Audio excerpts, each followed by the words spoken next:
Hey everybody, it's Rude, and welcome back to Simple Tactics, where I'll show you simple ways of how to up your games. In certain games you play, kind of multiplayer, there's a lot of stuff, just a lot of stuff. This will be episode 5. I will be demonstrating my personal move from The Last of Us, the TeaBag strafe that I created in this game, and it's a really good movement that actually helps you to get better at the game, and it actually helps you out a lot. There are actually there's two or three concepts of the teabag strafe that will actually help you. And yeah, let's hop right into it. Just to let y'all know, I did try to record this earlier, try to do this, but my capture card kind of fucked up at the moment. Never buy Aver Media. I'm saying this right now. If you want to keep your sanity and actually not waste money, you never, and I mean never buy Aver Media. It's your best bet to get an Elgato. Either way, let's hop right into this. The teabag strafe, my personal move that I created in The Last of Us, which pretty much is just a crouch animation over and over and over. So the teabag strafe is pretty much you holding the sprint button. On the PlayStation 4 version, which is the remastered version, it will be the L1. On the PlayStation 3, it will be the L3. I mean, no, the L2 button. In any direction you move, go into the running animation, which pretty much is a sprint animation, and your character actually does a little float when they're actually about to switch directions. So do look out for that. And at the same time when you're doing that, you're pressing circle, which is the crouch animation, and then you're just pressing it over and over. And it's a teabag strafe that actually lets you get to certain places fast, and it makes the enemy's bullets miss you. Mostly snipers, because snipers in this game, when you're teabag strafing, their bullets will always miss you. Unless you're an idiot to actually get into their line of sight. The reason of you dodging and using the teabag strafe is to get out of the line of the sight of the bullets that the enemy is shooting. But do watch out for the hitbox in this game, because the hitbox in this game is very disgusting.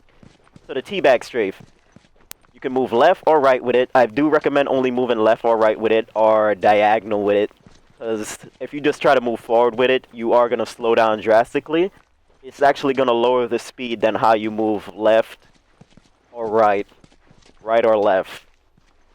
So if you're going forward, make sure you do long teabag strafes, like long strokes. I had to say that at least once. So make sure you're doing long crouch strokes, so you can actually move and dodge the enemy's bullets.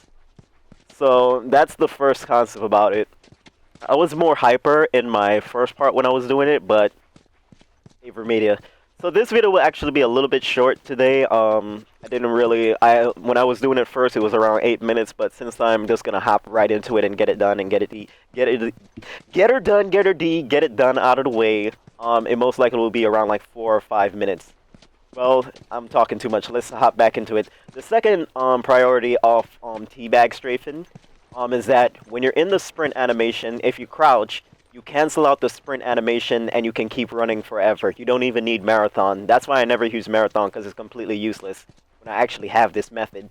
Because you may wonder in most of my videos, and mostly all of my videos, is why I crouch every time I actually move forward or anywhere, right? It's because literally I'm canceling the sprint animation by pressing circle, which is a crouch. The crouch animation, when you go into the crouch animation, you're canceling the sprint. And you can cancel the sprint by doing that over and over, and you'll never run out of sprint. Just do remember that your character, when you don't have sprint after every 7 steps, your character will literally run out of sprint. Like seriously, that was 7 or 5 steps and my character already ran out of sprint, and I don't even got marathon on. So that's the second concept about it. The thing about the teabag strafe is that, okay, the third priority of the teabag strafe. 1. Never, ever in your life teabag strafe into the enemy's face. Never do that. That is one thing that one of my friends did. Not Anime Shidoku or Super Waffle Demon, because Super Waffle Demon's a fucking tank in this game. He just tanks everything and just goes in hams and all that. And Anime Shidoku, he does his own thing. But he actually does the teabag strafe and the movement and all of that you really need to know how to play this game. The person that did it was C Murder. He's in videos with me sometimes because sometimes he's actually off college with his classes and he just joins us for a game once in a while. So he did this.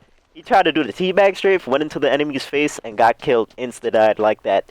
So do not, I repeat, do not teabag strafe in the enemy's face. Do not teabag strafe to him. Teabag strafe left or right.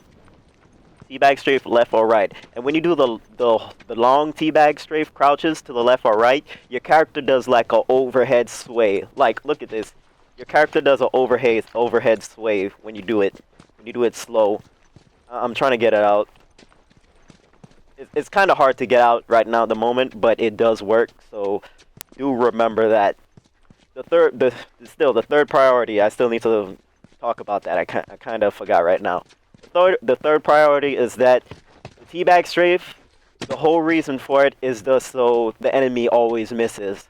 When you teabag strafe, the enemies, when they have a 2x4 stick, or even the G slider, which is my friends call it, the G slider, the stick with the nail in it, the enemy's hit will always miss half of the time, but you got to be on point with your crouches to actually make their stick actually miss you.